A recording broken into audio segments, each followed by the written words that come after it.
Never mind, Jonathan. I think we can commence the sessions now. And yeah, first and foremost, thanks for these collaborations, Jonathan and Daniel, right, your partners. And we are very privileged to have Emilio. Good to see you again. Same here. Thank you. What time is your time over the other side? Early in the morning? It's 9 a.m. It's 9 a.m. So we're about to end our shift.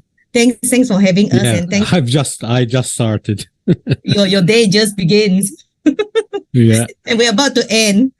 Thanks, Emilio, once again to have this partnership. Indeed, we are very privileged to have you once again to have this journey. And I think without further ado, we can commence the sessions. Yep. Thank you very much. Thanks for your kind invitation. We will start off with a couple of things. That if there's any technical problems, please let us know through chat. My friends will be able to assist you. We will answer any question. If you have any question, please don't hesitate to just jump in and ask.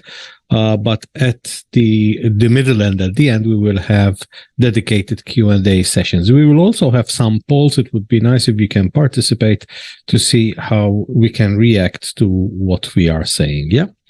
So we will start off today with a short introduction, and then we will talk about evidence-based practice, which is the basis not just of wound care, but everything in medical and health. So if we're looking at tissue viability, it's a fairly recent thing that has been added, because before the 1980s, wound care wasn't specialized. Although if you look actually into the history of wound care, it's very, very old. It started off almost 4,000 years ago. There's a clay tablet from Mesopotamia talking about what we are still talking about today.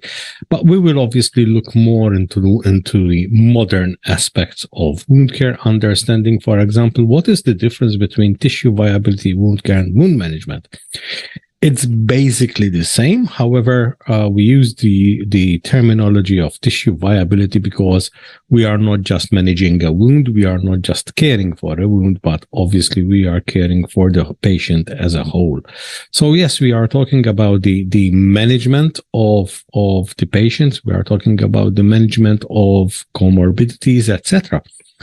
But once you're in tissue viability, you want to understand that you are dealing with the patient, you are dealing with the family, you are dealing with a facility, sometimes even dealing up to governments. So the roles and responsibilities are really, really broad. So first and foremost, obviously looking at the appropriate environment for healing. And we will talk a lot about this in the coming modules, how we can create the environment of healing. But the most important thing to remember, it is not just putting a dressing. It's looking at the broader picture, understanding all the problems, all the issues that are there for the patients. So if to have to look like what can we do to make things better, and this is from a publication from a few years back, where they were looking at what they thought were the main problems in tissue viability. So the first one that they looked at was suboptimal practice. Are we doing the care according to what is really needed? They are talking about concordance. They are talking about patients not following orders. And they are also talking about product-related limitations. For me, this shows a problem of lack of education. Do we know how to use the dressing? Do you know exactly when and where to use these types of dressings? And we will obviously talk about that quite a bit as we go along. The other thing is insufficient patient engagement. Are we empowering and including our patients enough? So it's not the patient's problems, it's usually our own problem. So even understanding the wound is understanding the patient and understanding what is happening with our patients, because sometimes we just see the patient for 10, 20 minutes mostly, but the patient is living with that wound all the day, all the night. It changes everything in his or her life, eating, sleeping, and social aspects of his life will be totally disrupted. So also understanding what is happening in facilities. And one of the big and huge issues that we are seeing more and more is the gaps on communication between ourselves. How do we communicate care between the different facilities, between the hospital, the primary care, community care, between the different specialists in the whole healthcare system? Understanding that communication is very, very important, because if we want to do proper engagement in wound care, one of the most important things is continuity of care. If we have a patient that has been discharged from the hospital with a specific regime and there is no communication, there will be total disruption in their care. We need to make sure that we are having a proper open multidisciplinary team care plan and communication, understanding about the diagnosis, understanding about what are the aspects that are related to the patients themselves, understanding about the plan of care that we need to involve the patients in it to make sure that they are empowered enough to be able to take care of themselves once they are discharged from our tertiary settings. So if you have to think about barriers to wound healing, the first thing that you would probably think about is the clinical aspects. Thinking about, is there enough blood going to the wound? Is there an infection? Is there a biofilm, exudate, etc.? But other things that we might sometimes forget about is the psychosocial aspects of our patients, how that wound is affecting the patients. Are they motivated enough to take care of themselves? The other aspect is the education or the lack thereof. People still using traditional logic and ritualistic practice is a huge, big issue that we find. And we will see today that with evidence-based practices, it is really important to understand what is new out there, how we can use it, how it can impact our patients' healing. Understanding that research is not just there to publish journals, to publish articles, but it is there to help us and remove these negative attitudes that we have sometimes to evidence-based practice, like trying to understand what is the best methodology of managing our wounds and our patients. The other important aspect that we have to look at is the issues with the profession itself, the lack of consensus, the lack of acceptability of guidelines and practices, the interprofessional rivalry between the nurse, the doctor, the physiotherapist, the podiatrist, etc. So how we will be able to breach that is by understanding the importance of evidence-based practice. However, going back quickly to what we talked about our patients, we used to talk mainly about compliance. Are the patients compliant? Are they obeying our commands? This is totally outdated. We don't just tell people what to do. And that is why we went on to concordance, which is basically a form of agreement that we reach with the patient and his carers about the treatment plan.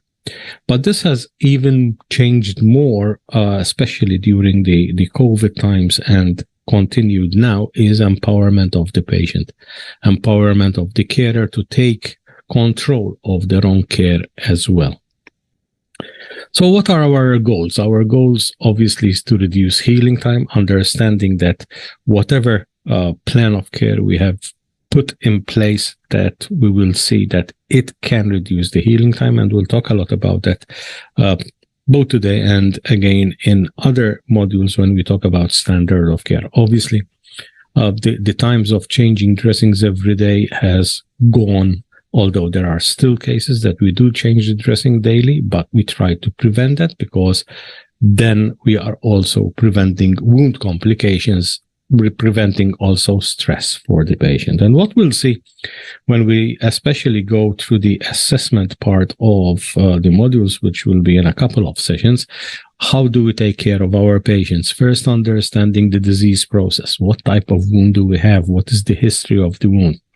What are those barriers that we already talked about? What is the status of the wound at the moment? And what are we going to do by managing a treatment pathway with our patients? So we start talking about evidence-based practice, which is the module for today.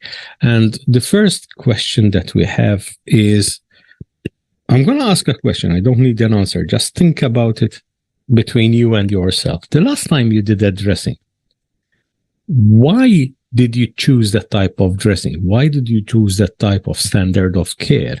Is it because maybe we have been doing this for many years and we think it works? Or is it because it was an order by a consultant and we believe that he is right and we will do it? Maybe it's because that's the only thing we have available. And one of the biggest problems is that there are so many options out there. How do we decide which dressing is the best for our patient? What we talk about choosing the right dressing at the right time for the wound at hand.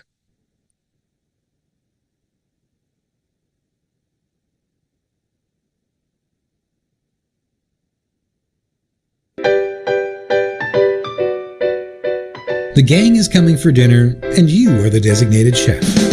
This particular gang is multi-generational, and tastes and preferences are, of course, all over the map. Vegans, vegetarians, carnivores, omnivores, gourmands, and gourmets. You pull out a favorite cookbook or two. You've customized your recipes to really fit the palates of the individual guests. You've remembered who's allergic to what. You've chopped and mixed and sautéed and grilled and sauced, organizing the cooking process so that everything will be ready, piping hot, at the table, on time. Of course, it's a hit. What does this little story have to do with evidence-informed practice? Plenty. Your ability to design and create a meal that is an out-of-the-park home run depends on your ability to synthesize evidence, harness your own practitioner wisdom and experience, and build the needs and preferences of your guests into an evidence-informed culinary delight. At its simplest, evidence-informed practice is a service approach that's based on these things. Research evidence, the stuff you find in journals, textbooks, and all the halls of academia, derived from sound scientific methodology, evidence that is valid and tested and can be used in the real world of your practice. Practitioner wisdom and experience, drawing upon your clinical excellence as you determine the best approach in a given situation. And the needs and preferences of clients, based on documented feedback from children, youth, and families that are fully engaged in the treatment process. This isn't about only doing things one way. It's about having a toolbox of approaches, all of which are tested and true, and using your skills and experiences to know which one or ones to choose in a given situation. Evidence-informed practice isn't limited to manuals, rigid process, and off-the-shelf solutions, though there's a place for them too. It's about ensuring that services, from systemic planning to individual cases, are built on a solid foundation of evidence in all its forms. Harnessing the power of research evidence and integrating it into effective, evidence-informed practice requires a few things. A commitment from your organization's leadership to the value of evidence, along with a culture of professional development, training and ongoing coaching, and your personal readiness and willingness to acquire new skills and to modify your practice. Here are 3 things you can do to move your practice toward a stronger EIP model. Gather evidence that is relevant to what you're doing and ask yourself why and how you should use it. Reflect. Begin the process of synthesis by bringing evidence together with what you know, what you live in your day-to-day practice. Reach out. Draw upon information and opinions from colleagues and, of course, from children, youth, and families. At the end of the day, using evidence in a systematic way will strengthen your practice, without having to deconstruct and reconstruct the way you think and work. It's about embracing clinical wisdom and client voice within a structure that brings it all together. It's about committing to learning and keeping your mind open to the fact that those tools in that toolbox will change or be updated from time to time, making them and you stronger and more relevant. And perhaps most importantly, living in evidence-informed practice is all about enhancing your ability to help children, youth, and families. The Center can help you. So, if we look at the importance of evidence-based practice as the video was talking about, first of all, we need to look at those empirical studies. What is the evidence telling us? But also bridging it to the experience that we have. What works and what doesn't work for our patients? What does our own organization have to say about it? And what do all the stakeholders, including the patients and their carers, have to talk to us about implementation of this evidence? However, there are circumstances where intuitive practice is considered as appropriate. For example, that is, you're a big expert, about the evidence, although that doesn't really make it being intuition because you're still basing it on evidence. However, if there is a situation, which I think in wound care we don't have it, where there's insufficient scientific evidence, or we need to make a very, very rapid decisions, etc., you see there. But understanding that in our daily practice, that especially when we're thinking about wound care, we need to understand that there is evidence out there. If you look for best practice guidelines, if you look at all the recommendations which are out there from all over the world, if you try to research type of guidelines, you find a lot coming out, for example, from Australia. The CAWC is really great in doing this. And Wounds International website, there's loads of guidelines there.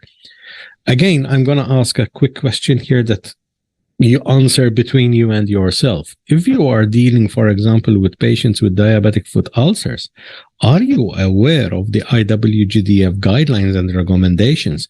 Have we looked at them, and do we base our practices on diabetic foot care according to these recommendations that are updated every 4 years? So this brings us to one of the first polls. I hope that I will manage to do this. Please, question what?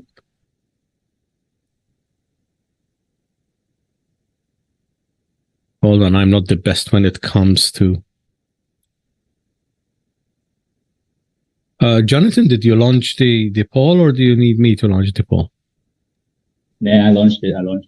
Oh, you launched it. Okay, thank goodness for that. Okay, so what we are thinking about here, and it's already been alluded to in the video, and this is where we want you to think about: are patients' values important when we're thinking about evidence-based practice? You lead me with the polls, Jonathan, because I am not seeing it. We have 12 out of 28 participated. We need a little bit more. Yeah. I'll leave it open for another 20 seconds. The true-false question. We clicked the wrong answer. It's no problem. Don't worry. This is not a test. Okay, so what's the score, Jonathan? All right. Let me end the poll and share. Okay, so 94% plus the wrong answer, so we're probably around 98% are agreeing that yes, patients' aspects are very, very important. This brings us to the if I may say, the creation of evidence-based practice in medicine that was started in Canada by this guy, Dr. David Sackett, who started talking about definitions, but even his colleagues later on continued in their hospital, and then it spread worldwide. About he used really important words: conscientious, explicit, judicious use of current best practice. current best practice should be the basis, but as we'll see, sometimes we have to revert even to older practices to understand what is going on. So looking at integration of what we've already alluded to is, what are the empirical studies in alignment with our clinical expertise, thinking about the patient preferences and the patient needs. For example, one of the current best practices in diabetic foot care is application of types of oxygen to the diabetic foot. However, what many patients or clinicians or both don't realize is that most of this, for example, oxygen sprays is derived from porcine oxygen. So some patients who have their beliefs, which is not allowing porcine on their body, are we still using it? So that is why it's really, really important. Quick questions here. David Sackett actually practiced what he preached, and he did change practices according to evidence. So back in the early 90s, how long do you think that David Sackett, with a very, very old laptop, took to make a decision change? Taking 1 minute, 5 minutes, or about 10 minutes?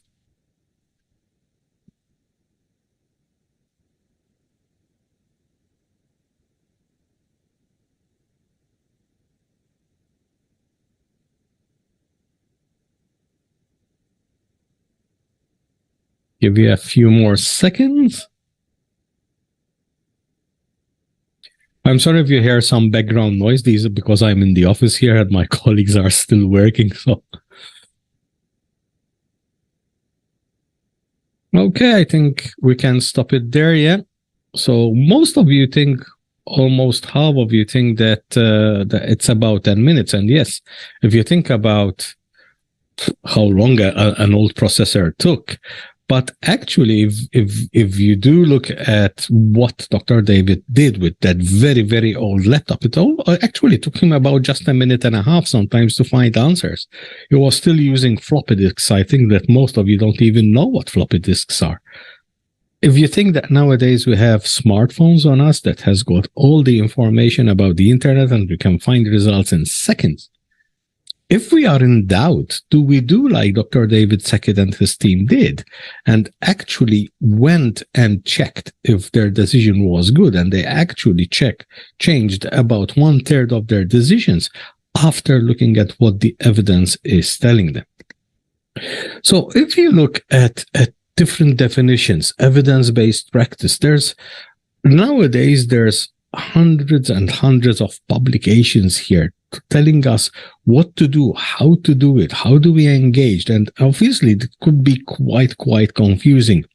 However, if you look at it, it's basically the same but little bit different with other definitions.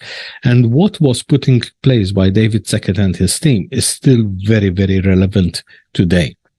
So if you look at what, for example, the Oxford review tells us about it, it's again looking at the same things in different words, looking at that research, looking at how we are going to engage the experience that we have from experts, but also feedback from the practice, from the practitioners, more importantly for our own customers. So even if you search, and I spend hours searching to try to find different definitions, they're all basically filtered to the same thing, to the same definition that Dr. David Sackett and his colleagues talked to us about way back in the 80s and in the 90s.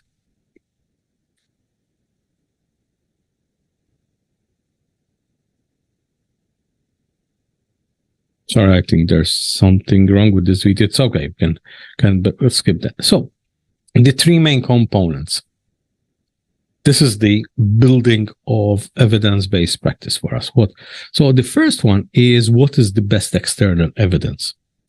What is out there? What is published? What do we know which is scientifically sound research? Because it doesn't mean that it's published, it's scientifically sound. Looking at our expertise, drawing from our experiences, how we manage our patients, talking to our patients, talking to their carers, understanding what the care is. Previously, we used to talk about the three-legged stool of evidence-based practice, but now this has changed as well. This is one of the big changes that happened here. It all basically funnels down to the patients, and making the patients the core of our care is obviously nothing new to you, but understanding that even when we're looking at evidence-based practice, it's really, really important. And again, terminologies, multidisciplinary, interdisciplinary, and again, there's loads of documentation out there, sometimes quite confusing.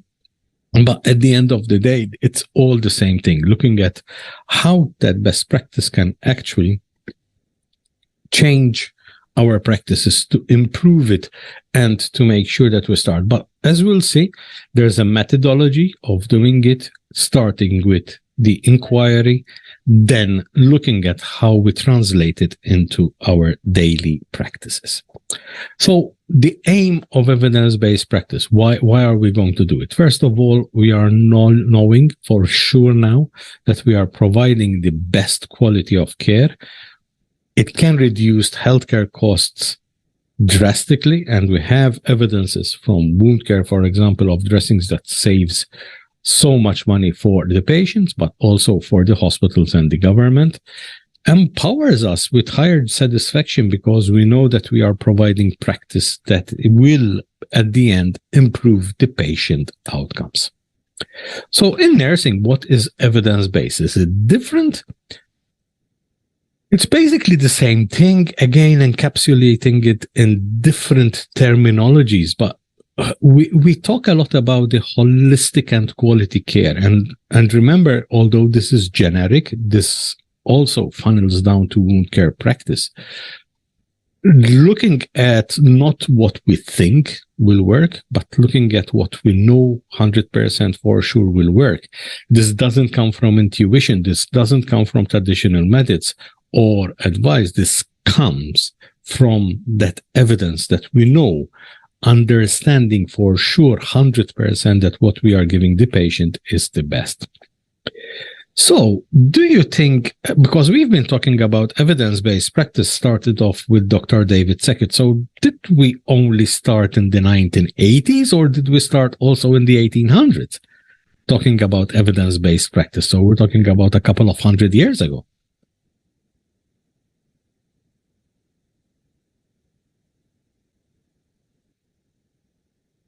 This is just a trivia.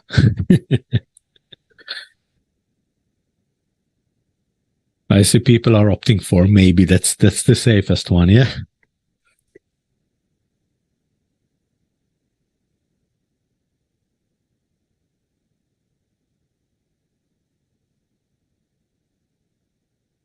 Okay, we'll give you just a few more seconds.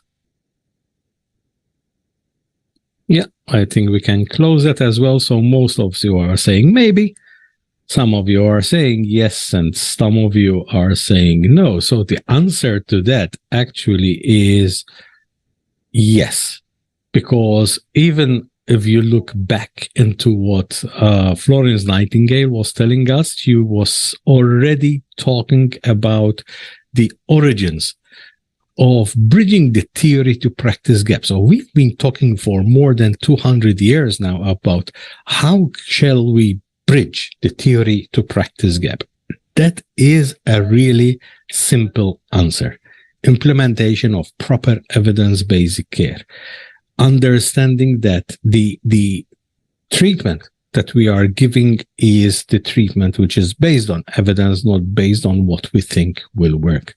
So if you do a research, you will find hundreds of answers out there. And this is just a synopsis of what we think. But definitely what is the most important thing is a simple solution. It's providing care that we know is the best, not what we think is the best. Option-based decision, why do they still happen? Because unfortunately, some people do resist evidence-based practice. Some people just will give you their judgment without having that basis of evidence. And although it's not totally with evidence-based practice, I think reflective practice is really, really important to marry with evidence-based practice, where you reflect on your actions. And again, there's a lot of literature out there. If you're interested in it, I suggest that you look at the dimensions of reflective practice. As healthcare professionals, we have a responsibility to care for ourselves as well as our patients. But how can we ensure that we are doing this in the best way possible? We can do this through reflective practice, which is a way of thinking deeply and honestly about any aspect of our professional practice. It's about creating space to reflect on our work and the experiences we have had. It's a way to learn from our successes and mistakes to grow and become even better healthcare professionals. Reflective practice is not just about looking back on our actions. It's about engaging with the relational aspects of our interaction with each other. It enables us to unpack the emotions that surface by creating a space to share and learn about each other and truly share our human experiences. This includes acknowledging what we have done well and creating opportunities to learn from each other. Reflective practice can take place in a group setting like this one, but it can also be done individually. It's all about finding what works best for you. Reflective practice is an essential skill for all healthcare professionals, not just clinicians, to develop and integrate into their professional practice. It's a crucial aspect of ensuring safety and quality in the healthcare system. So, why is reflective practice so important? Engaging in regular reflective practices has numerous benefits for both individual healthcare practitioners and the broader health system. It improves self-awareness and the ability to manage emotions, including our reactions to situations and a greater understanding of our personal triggers. It fosters higher levels of well-being by contributing to reducing levels of stress, emotional exhaustion, and burnout. It strengthens the ability to adapt and respond to situations through the growth and exploration of insights. It supports higher levels of job satisfaction, enriches on-the-job learning and skill development, strengthens patient safety and care, and ultimately contributes to reduced staff turnover. These advantages can also help with staff recruitment and retention. We all have an opportunity to develop and integrate reflective practice into our daily routine, no matter our role. By embracing this process, we can create a space to learn, grow, and become the best versions of ourselves. So, as we said, it's not an integral part, but it is very important to understand it. Now we start looking at the different terminologies. If you look at the evidences out there, we're not going to go in all the terminologies. We don't need to go, but it's very important to understand that when you are looking at evidence, understanding the basics of critiquing an article, and we will look about understanding how to do that in a few minutes. So again, looking at exploring about what we need, preparing ourselves for the change, because remember that one of the hardest part is convincing people to change practice. But once we implement, it's very important to continue to review to make sure that what we have implemented is still being carried out.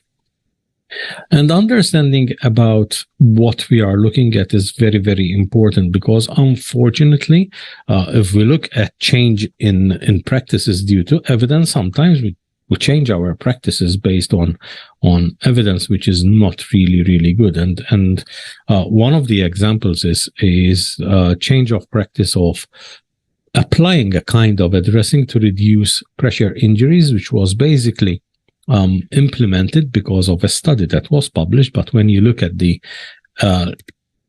robustness of that study, it's really not a very good study, but still, because of the marketing power of some companies, we did change our practices.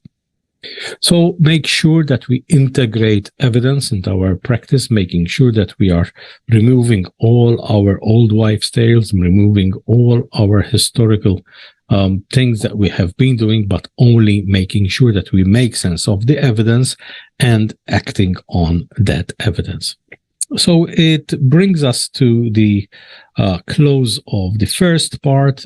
If you have any questions, we'll be very happy to answer now, but we will also have another 5 minutes or so at the end of the session. Any questions?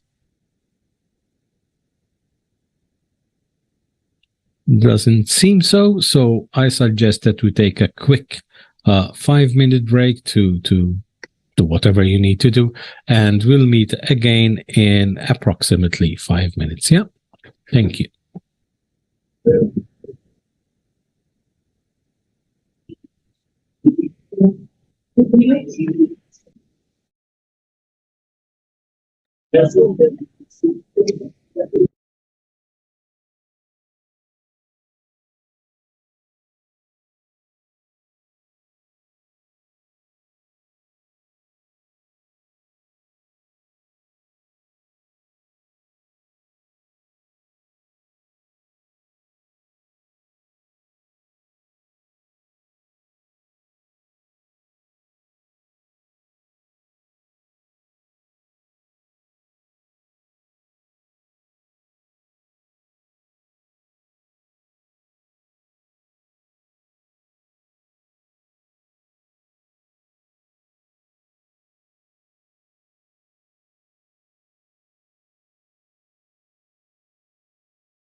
Okay, I think we can continue the session. Hope that everybody is back. So continuing on what we were talking, and we'll start again with another poll question here.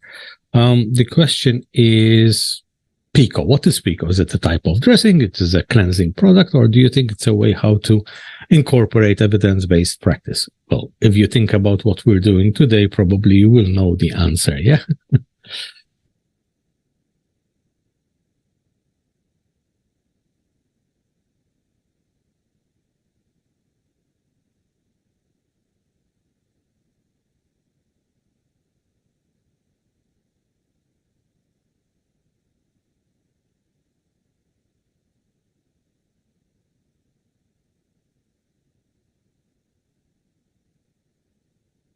Give you a few more seconds.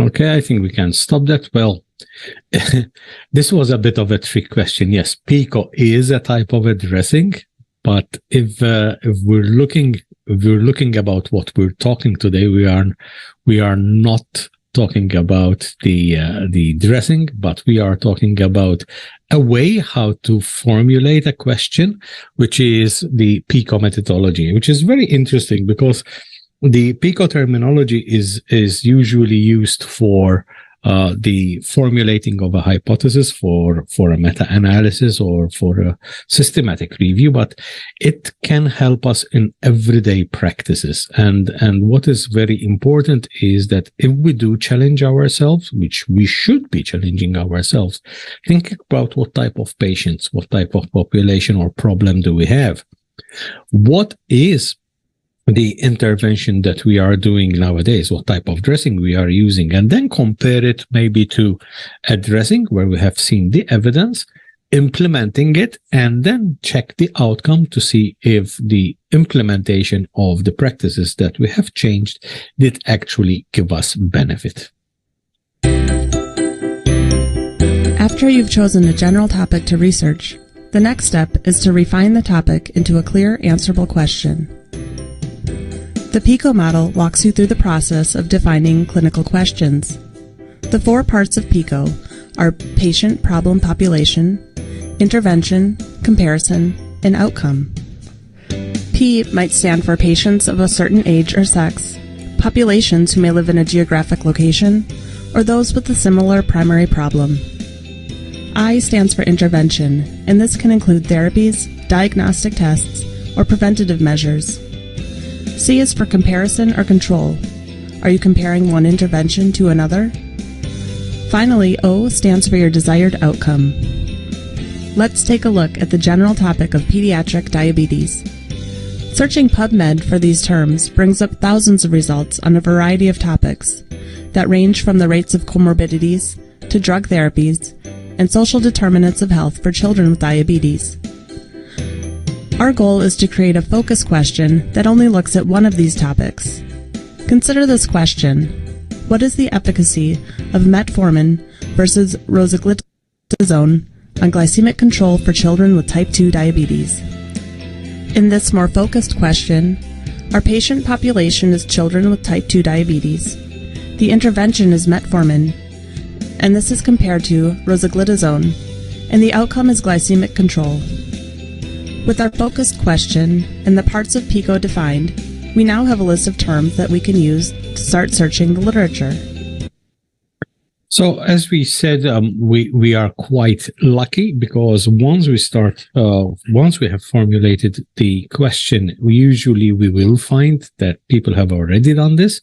And this is where we find those guidelines and best practice recommendations there that we talked about previously. But the application of PICO in our daily practices is challenging what we are doing, understanding if what we are doing is actually based on the best evidence which is out there. So where do we find the resources and how do we understand what we are looking at? So here, quick question, again, another trivia question.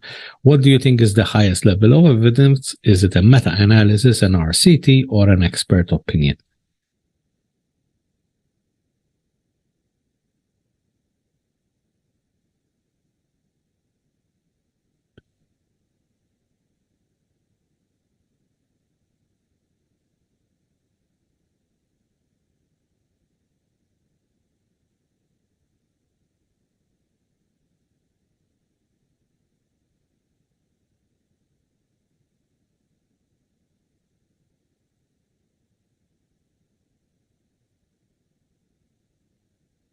Just a few more seconds.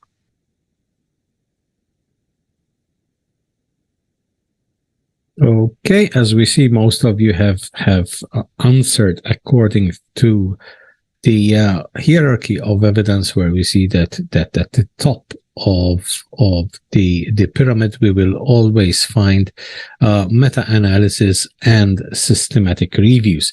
And this has been out there for many years, talking to us about, if you want to look at the best evidence, as always, you have to look at the top of the pyramid. But nowadays, actually, this is being challenged, because if you think about your practice, you don't randomize your patients, and you don't control your patients, and you don't do a systematic analysis of what is happening, but rather what we do is we look at real life evidence. And this is why nowadays we're looking at the type of what is being talked about, the naturalistic methodology, looking at very robust observational studies, but also case series and reports. So yes, we still need the meta-analysis and RCTs, but then it's very important that observational studies and case reports are published to substantiate those results that were done in an MA or an RCT into our daily living practice, because then, only then, we will know that what we are doing will be efficient and practicable in our own clinics, rather than just in the empirical studies.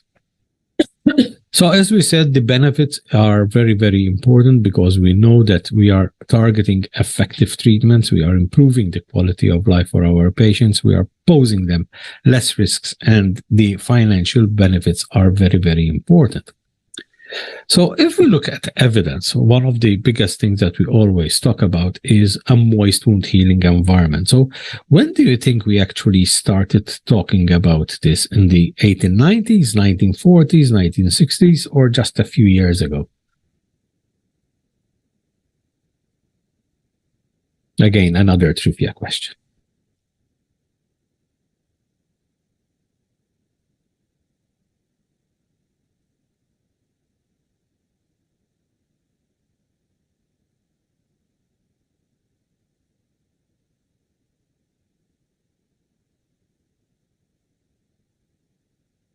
Okay, just a few more seconds.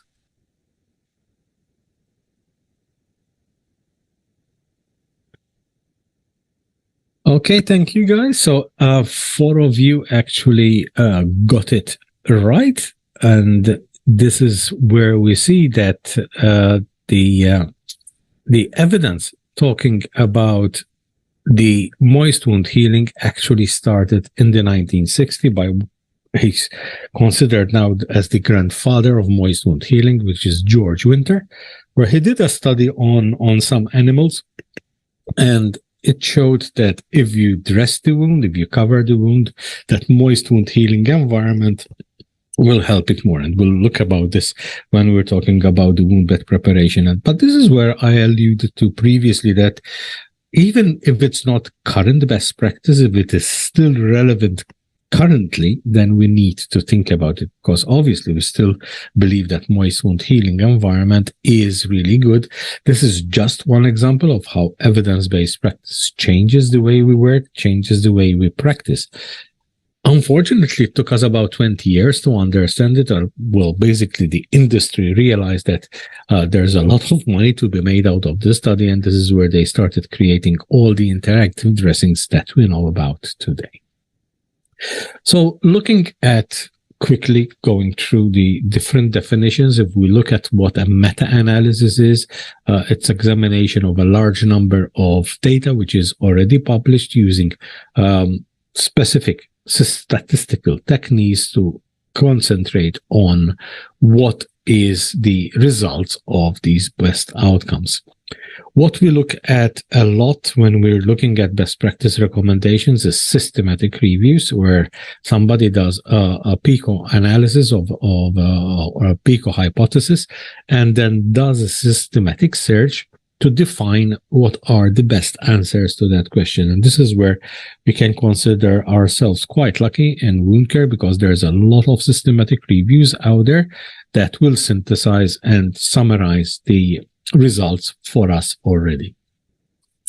RCTs, randomized controlled trials, are very, very important as well, because this is where we even look at comparison between one dressing and another. And basically an RCT is you have two cohorts. One is exposed to one treatment, one is exposed to another, understanding about what it happens. One thing to remember also about RCT is blinding. So blinding basically means that if it's a single blind RCT, it's the researcher knows which participant is getting the treatment. Double blind, neither of them know. This is important to reduce bias. So basically what we are saying, even when it comes to wound care, is that the highest level of evidence is is definitely a double blind study, which is not very common in wound care. It's usually an open label trial because dressings look differently, but there are very few double blind studies in wound care which has actually changed practice, especially when it comes to the management of venous leg ulcers and diabetic foot ulcers.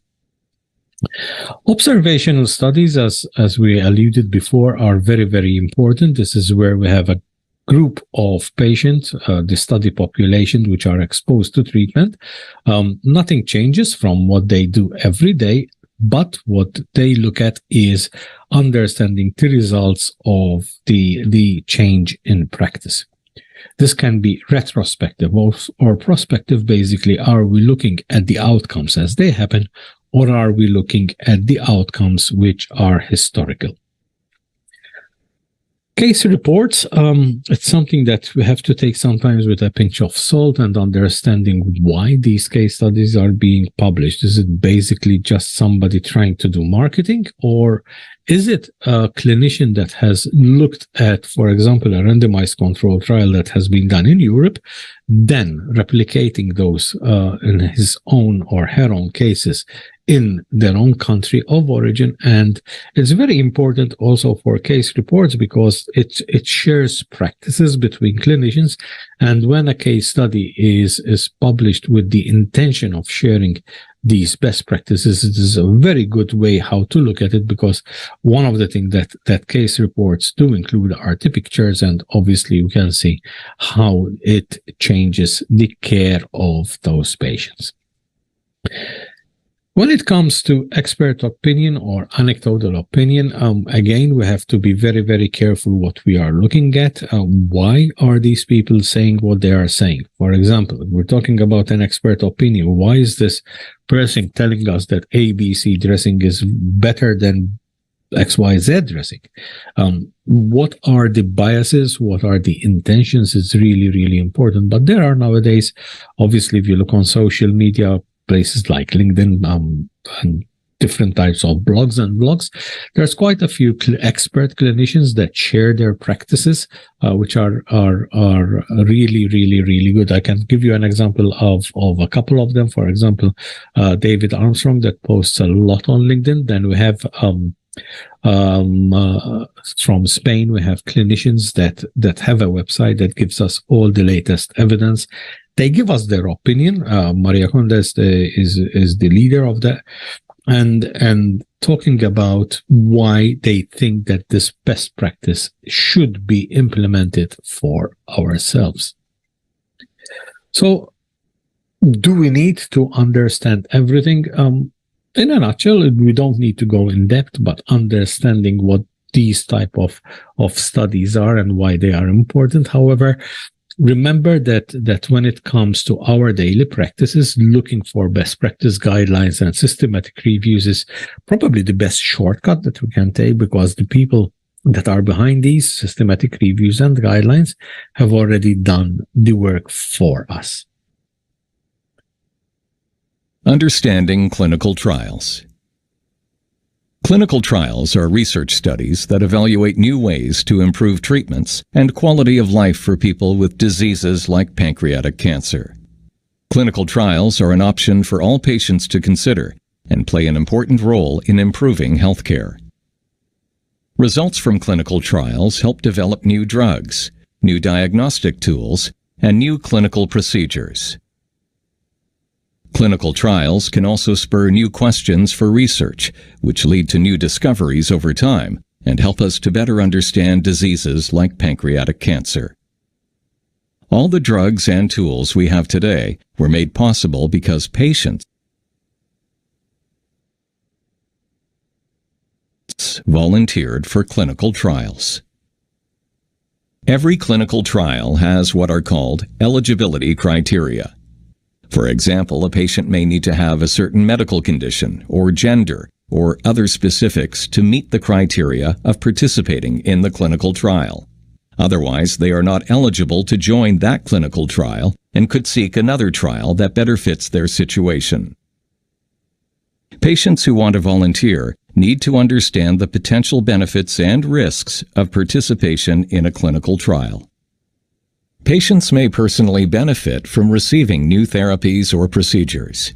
They receive close supervision from clinical staff. Sometimes the cost of the new drugs or testing is free or waived. Participants may also be part of a research breakthrough that helps thousands of future patients. Patients face the risk that they may not benefit from the new treatment. Additionally, participating in a clinical trial requires commitment. Trials can be lengthy or demanding and may require extra treatments, extra time in the clinic, or tests or costs that are not part of standard care. It is possible, if the study is randomized, that they may be part of the control group that does not receive the new drug being studied. Informed consent is a process that helps patients make an informed decision about whether to join a clinical trial. An informed consent document will be provided that explains the purpose, procedures, and potential benefits and risks of the trial. There will also be thorough discussions between the doctor and patient so that all questions can be clearly answered. In late-stage clinical trials, participants are generally split into two groups at the beginning of the study. One group receives the standard treatment plus the new treatment. This group is called the treatment group. The other group receives the standard treatment only and does not receive the new treatment. This group is known as the control group. A computer is used to randomly assign the patient to either the treatment group or the control group. Randomization helps to prevent bias because neither the patient nor the doctor can choose which treatment group a patient is assigned to. Some clinical trials may want to study the effectiveness of adding a new treatment to a standard treatment to see what works better. In these studies, half the patients will receive the standard treatment plus the new treatment, and the other half will receive the standard treatment plus a placebo. A placebo is a treatment that looks identical to the new treatment, but contains no active ingredient. These types of studies are often called blinded, meaning that one or more parties involved in the trial do not know which patients have been assigned to which treatment. Single-blinded means that only one party, either the researchers or the patients, knows which patients have been assigned to which treatment. Double-blinded means that both the researchers and the patients do not know which patients have been assigned to which treatment. The strongest, most reliable results come from clinical trials in which the treatment is double-blinded, the patients are randomized, and the study has a control group. This is called a double-blinded, randomized, controlled clinical trial. Clinical trials are carefully monitored to protect patients, and several layers of review committees are involved to protect patients from any possible harm. Patients can leave a clinical trial at any stage. However, they should discuss this with their doctor before exiting to ensure the safest procedures are followed. There are 4 different phases of clinical trials. Safety is emphasized in each phase. If a trial does not have a positive or safe outcome in Phase 1, then it will not be allowed to proceed to a Phase 2 trial, and so on. Before a Phase 1 trial begins, there is a Phase 0, where the new treatment has already been found to be safe in animals or healthy human volunteers. In Phase 1 clinical trials, a new treatment is tested in a small group of participants for the first time to determine a safe dose and see how the treatment affects the body. Phase 2 is conducted with a larger patient group than the previous phase and studies how well a new treatment or combination of treatments works for a certain type of cancer, like pancreatic cancer. At this stage, the eligibility criteria become more restrictive. Phase 2 studies can be either randomized or non-randomized. Phase 3 trials are conducted in an even larger group of participants. This phase involves a randomized design, comparing the new treatment to the standard treatment. If a Phase 3 clinical trial is positive, typically the new treatment will be approved and licensed for use in the United States by the Food and Drug Administration, or FDA. After the treatment has been approved, Phase 4 clinical trials involve monitoring to continue to assess safety, effectiveness, and optimal use.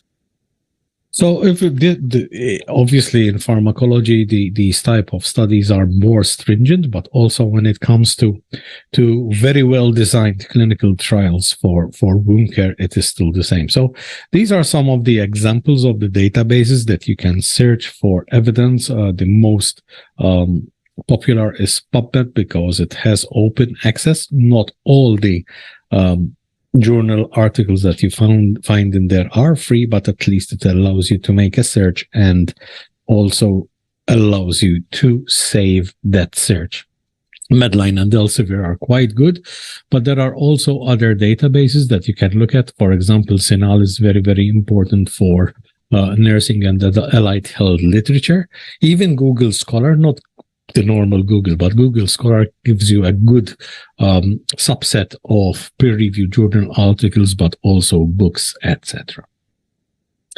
Another interesting database, if you've never went into it, which I suggest that you do, is the Cochrane Library, which is named after Professor Archie Cochrane from Scotland. And the nice thing about the Cochrane, it's a database of different types of reviews, trials, etc.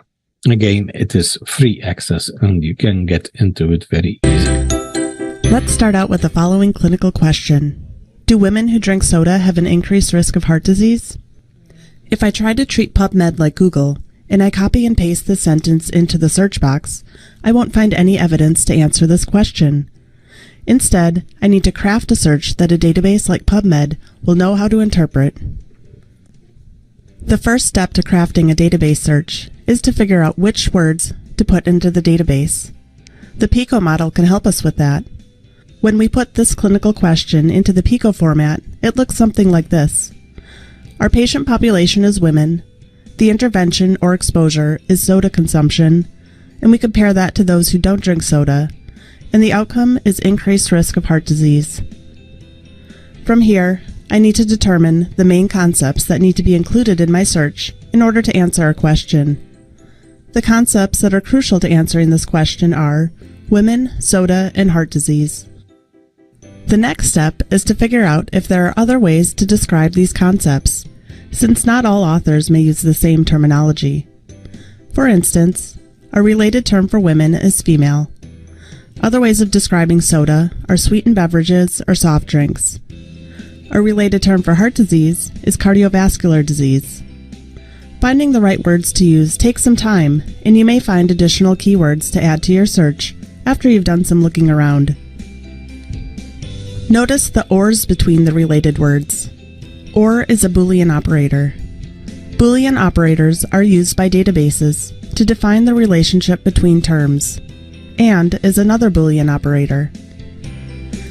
Adding an or between two words asks the database to find either term in the article record, and asks the database to find both terms in the article record. Use or between synonyms or related words, and use and to combine together the main parts of your search. Let's review our list of topics and keywords. We determined the main topics that need to be included in our search results, and we found alternate ways of describing the topics. When we go into a database like PubMed, we can use the Advanced Search Builder to craft our search. It's easy to copy and paste the topics into separate lines. When you use advanced search, PubMed adds parentheses around the related terms to keep everything in order. Use ands to connect together the separate topics. Because this search is formatted into something that PubMed can more easily interpret, there are many more article results. So another thing that we need to look at is, if we're looking at randomized control trials, is the p-value, because the p-value is very important because it tells us if the results that were achieved were actually because of that intervention. The p-value needs to be equal to or less than 0.05, which means there's a 5% probability or less that the outcome is due to chance. The next step is to understand what we are looking at, and this is done by means of appraisal. And a very, very easy way how to appraise an article to understand if it's good or not is a program called the Critical Appraisal Skills Program, or CASP. You have the link there to the webpage, which brings you to a list of different type of tools. These can be downloaded in Word or PDF. And you answer the questions. For example, for an RCT, it's 11 questions, and will tell you if that trial that you are looking at is reliable or not. There are obviously other type of tools that can be used. For example, here we have the Prisma, which is the way of reporting systematic reviews and meta-analysis. So if we're looking at a nutshell about wound care, what do we need to look at? What do we need to make sure that the randomized control trial or whatever we're looking at is telling us? We need to look at three important things that we will look at together. So the first one is clinical efficiency. If that dressing, for example, claims that it reduces healing time, does it really reduce healing time? If it's a dressing to reduce infection, is it really reducing infection? And we find this from all the types of evidences which are out there, not just the randomized control trials, but obviously those observational studies will help us quite a lot as well. The second one is looking if the studies or the ad hoc analysis of these studies actually looked in the health-related quality of life.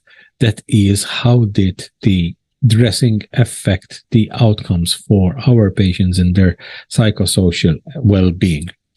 Many of these studies do not talk about this, so my suggestion is to look out for those dressings that had publications, many times post-hoc analysis of randomized control trials that talk directly about health-related quality of life. Now, we're going to talk about money. So, very important question here for you guys.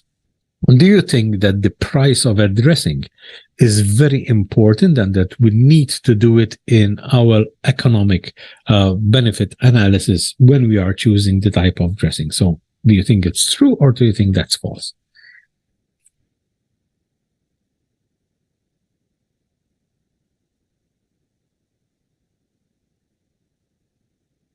Waiting for the poll, Jonathan.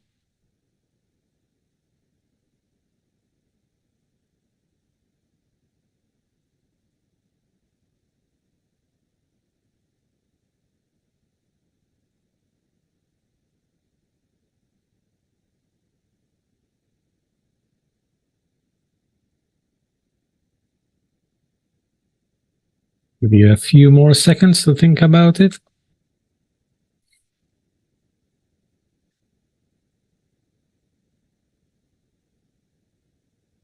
Okay, we can end the poll here.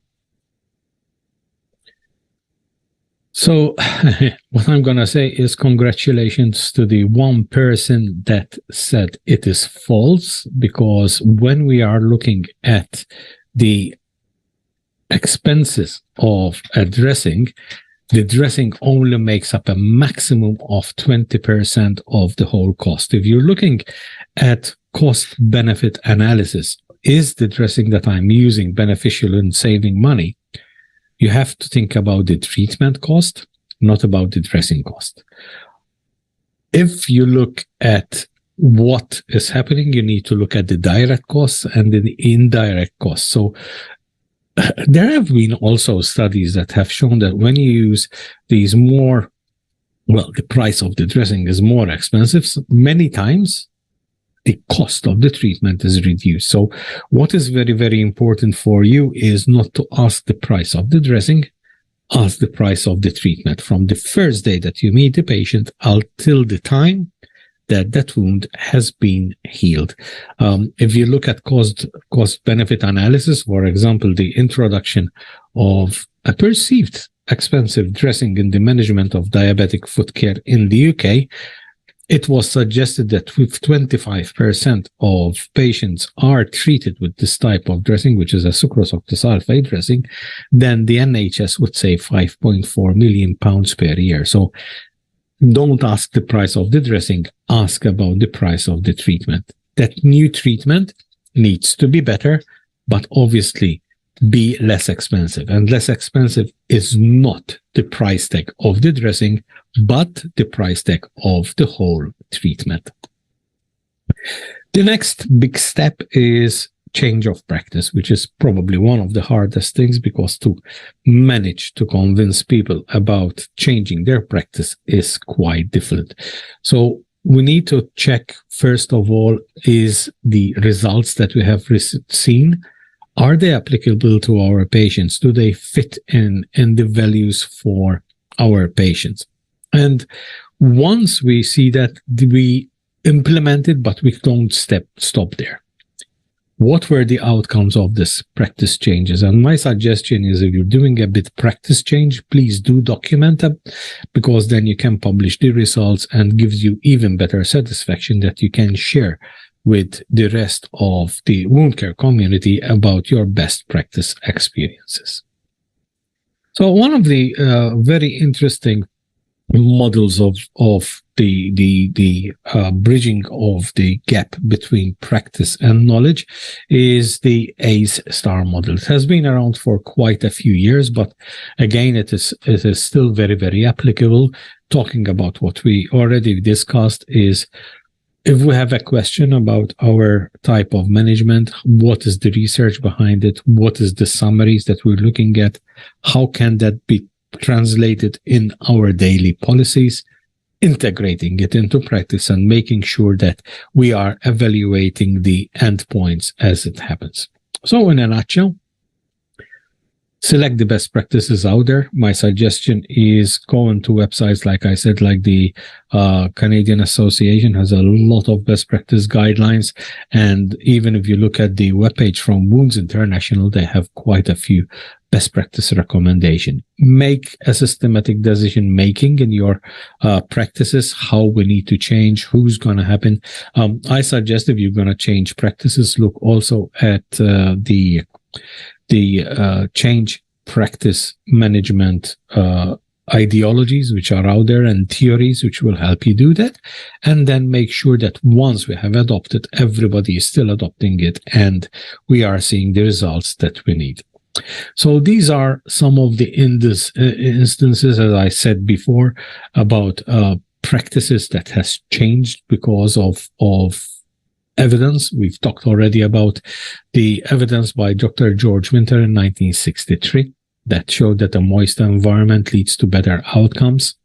We had multidisciplinary teams in implementation of wound care, and we saw evidence how that improved wound care.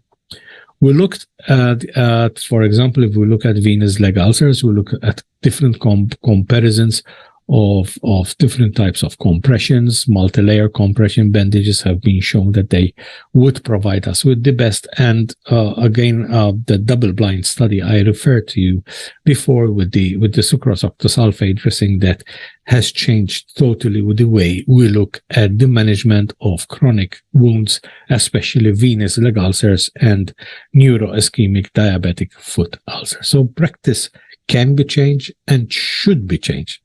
So if we're saying that evidence-based practice should be the cornerstone, do you think that there are still patients who do not receive care according to evidence? Do you think that would be 10, 40, or 80%?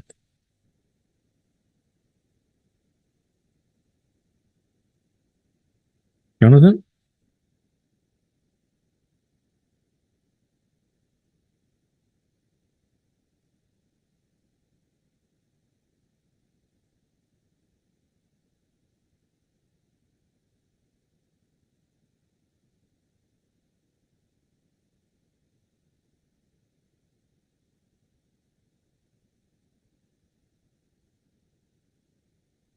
Okay, we'll give you just a few more seconds.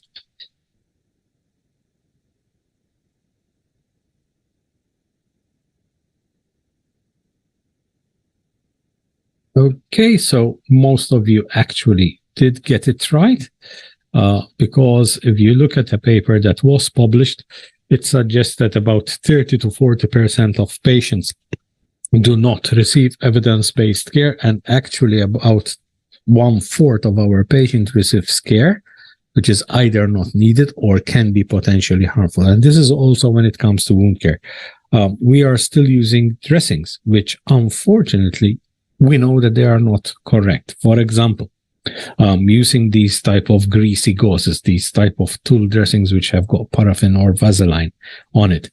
If we go back to George Winter, for example, he published a paper in 1975 suggesting the dangers of applying these types of dressings. But unfortunately, even though we know that they can be harmful for our patients, we still are unfortunately using it in our daily practices.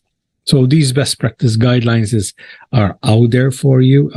If you need some of the links for these best practice guidelines, please do let me know and I can share them with you. So obviously the benefits for us is that we have basically policies already written for us, gives us that consistency of care, making sure that what we are giving is the best solution.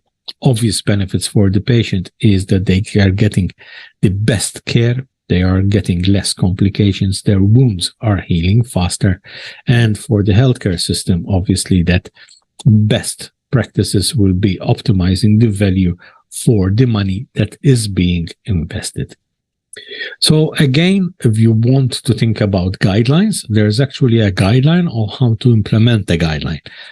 This comes from the Association of the Royal Nursing Colleges, which helps us to implement these best practice guidelines in our daily practices. Make sure that it is a good practice.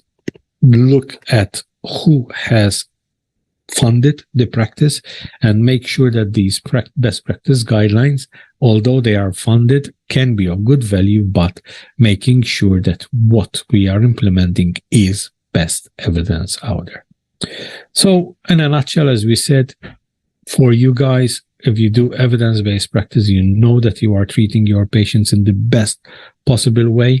The patients don't know we are treating them the best possible way, but what they do know is that their wounds are getting better and their life is getting better. And obviously for the healthcare economy, if we implement best practices, it will enhance not just the satisfaction, but it will also enhance cost savings.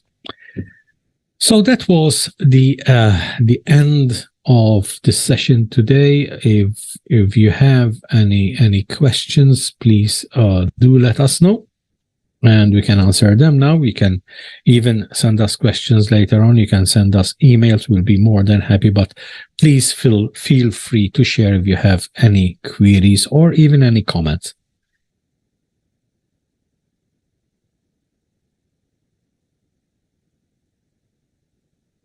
Seems that we are clear.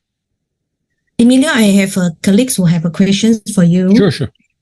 Hi, Mr. Emilio. Good evening. Thank you so much for Hi. your first module. It's very nice and interesting. Just to add on one question, which is really now happening in our clinical ground. Since we are hearing about all the research papers, all these things, how to explore all these guidelines, now I want to find out about the PP wash, potassium permanganate wash for the IAD. So how was your Yeah, because I do hear when we find some research not much interesting, the last we can find out is only on 2021. So what's your opinion in this for IAD using a PP wash? Basically, if you're cleansing a wound, there is only one very simple question to ask: is it cytotoxic or not? And if you look at the evidence of acetic acid, if you look at evidence of potassium permanganate and povidone iodines, etc., is that it is usually cytotoxic. But the best practice means that you have to look at the evidence. If you're looking at just one article that suggests that the use of potassium permanganate is good, challenge that article, appraise it. Is it talking about a systematic research that was done about randomized controlled trials, meta-analysis that actually did show that this modality is good or not? I doubt it, because we know that these type of washes are harmful. My suggestion is, if you're in doubt, forget it. Mm-hmm. What we do know that there are a lot of cleansing solutions which are safe, which gives us good results. Hydrochloric acid, for example, and all these type of new cleansing solutions which are coming out there. Again, don't look at marketing, don't look at brochures, look at the evidence, because obviously all the companies will tell you that theirs is the best. When a rep comes to you, challenge them. The only thing I can tell you, if you challenge the Urgo Medical reps, they will be very happy because of all the evidences that we have. So evidence-based practice. If you have any doubt, forget it. All right, great. Thank you so much. You're welcome. Yeah, appreciate it. Any other questions or comments?